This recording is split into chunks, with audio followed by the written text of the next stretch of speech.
Hello everyone! Welcome back dito sa aking channel. And today's vlog, bagong-bago na loan up na naman mga beshies itong i-share ko sa inyo. And wala daw po itong collateral at pwede ho tayong makahiram ng 10,000 pesos. And ayon sa loan up na itong mga beshies ay merong 6 months na loan terms. So sana po mga beshies ko mapanood nyo yung buong video na ito bago nyo siya i-download para makita nyo nga po kung paano nga ba talaga yung interest, yung mga processing fees, yung loan terms at kung magkano nga ba talaga yung pwede nating mautang, lalong-lalo kapag first time nyo nga na manghiram sa pautangan na ito. Pero syempre, bago ang lahat mga beshies, ay huwag mong kalimutan na mag-subscribe nga po para maging updated ka sa iba't ibang mga videos na ina-upload natin kung ano nga po yung mga legit at hindi legit na pwede nating mautangan online.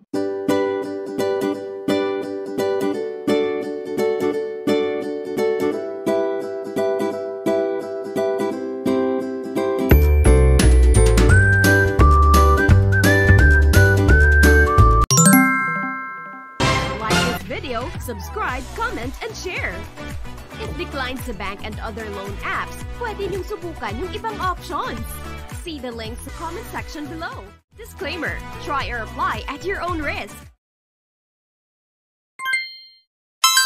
Let's get back to the topic and here nga, UC Peso Loan Up Philippines, itong pag-usapan natin under ng UC PBCIIF daw. So ano to?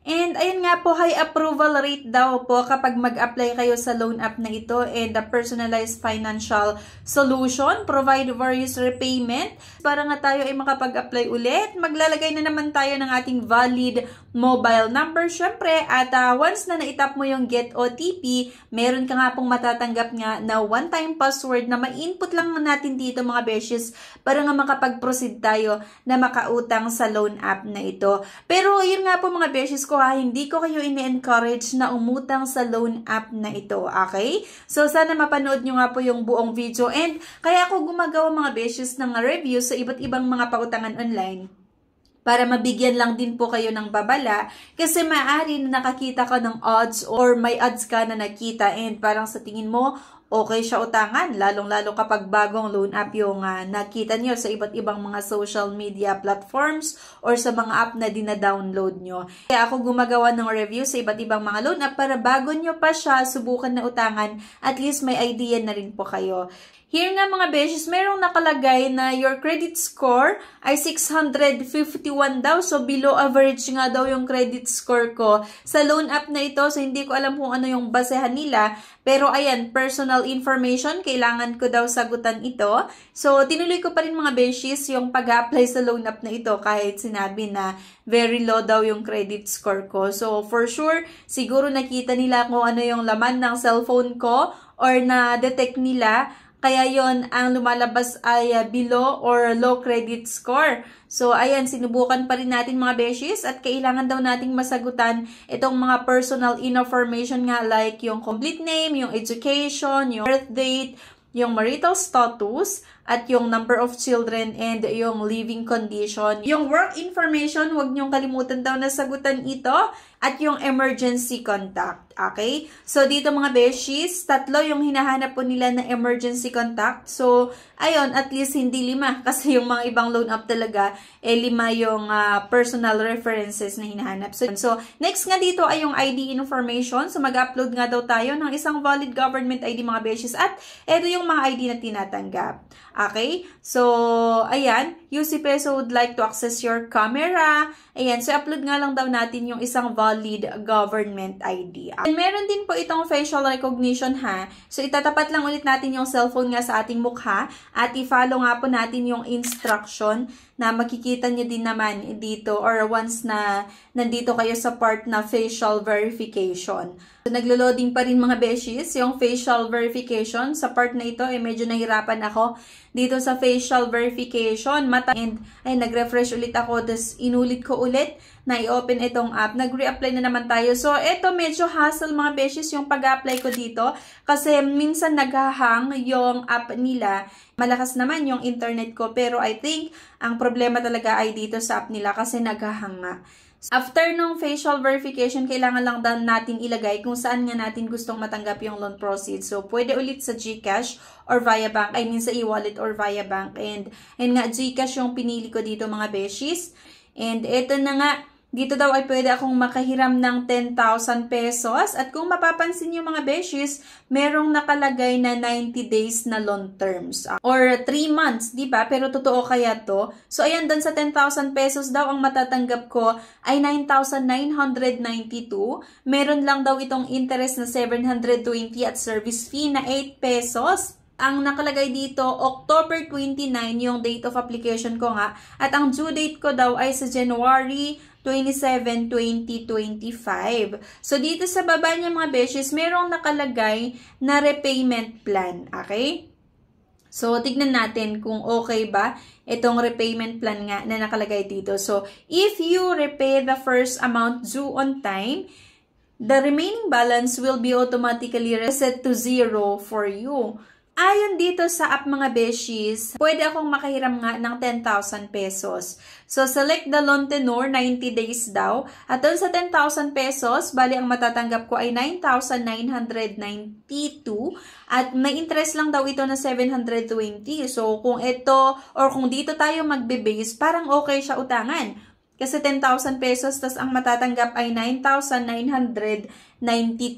Then, interest lang daw ay 720 at service fee ay 8 pesos. And then, due date ay January 27, 2025.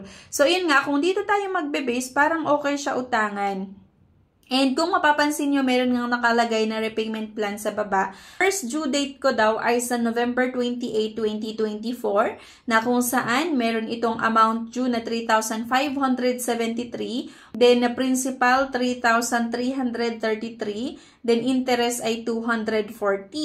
At next na due date ko daw ay sa December 28, 2024. Amount due 3,573. Principal due 3,333, then interest ay 240.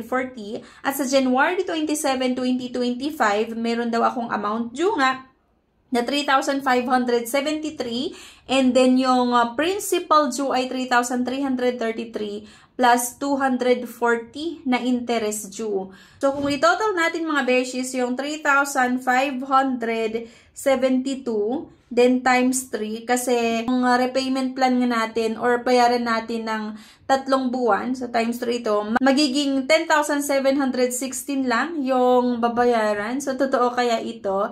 So, i-check natin mga beshies. Ayan, isasubmit lang natin para makita talaga kung paano nga ba. Ay nakalagay na successful, your application is under review. Once approved, the money will be credited to your bank account.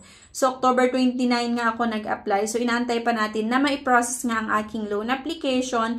Pero habang inaantay ko mga beshies, ay nag-check ako sa Google Play Store. Doon sa review, nung iba't ibang nag-try nga na umutang dito. And nung na-check ko dito, ay hindi ganun kadami yung nag-try nga na umutang dito. Bilang lang, and 1, 2, 3, 4, 5, 6, 7, 8 lang yung nag-try. At kung nasubukan nyo na umutang dito sa UC Peso Loan App Philippines and meron kayong experience na aprubahan ng inyong loan application or na-declined yung loan application nyo dito, ay sana i-comment nyo po mga beshies kung ano nga yung naging experience nyo, yung naging karanasan nyo, para malaman ko din at malaman din ng mga iba na gustong mag-try na umutang dito.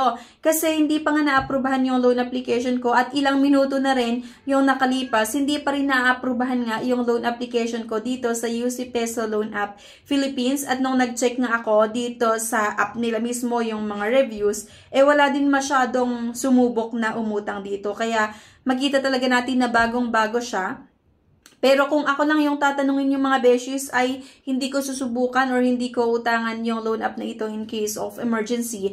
Kasi yung iba't ibang mga loan app naman kasi talaga ay pare-pareho lang magpautang. Na may mataas na interest, may mataas na processing fees, at napaka-short term lang. At yun nga po mga beshies, hanggang dito lang muna yung vlog natin ngayon. At babalikan ko kayo, magagawa ako ng part 2 regarding nga sa status ng aking loan application kasi I think mag-aantay pa ako dito ng ilang oras or araw para sa pag-approve nila or pag-decline nga ng aking loan application. So, abangan nyo yung part 2 nga ng review natin sa loan app na ito sa UC Peso Loan App Philippines. Okay? Pero at least, di ba, nagkita nyo kung ano yung possible na may encounter nyo sa app, paano ba, or ano yung mga requirements, ano yung ID na kailangang isubmit, at syempre, kung ano yung mga kailangang sagutan. Huwag nyo munang subukan, antayin nyo yung part 2 ng video ko patungkol nga dito sa UC Peso Loan App Philippines. Thank you guys. See you on my next vlog. Bye-bye!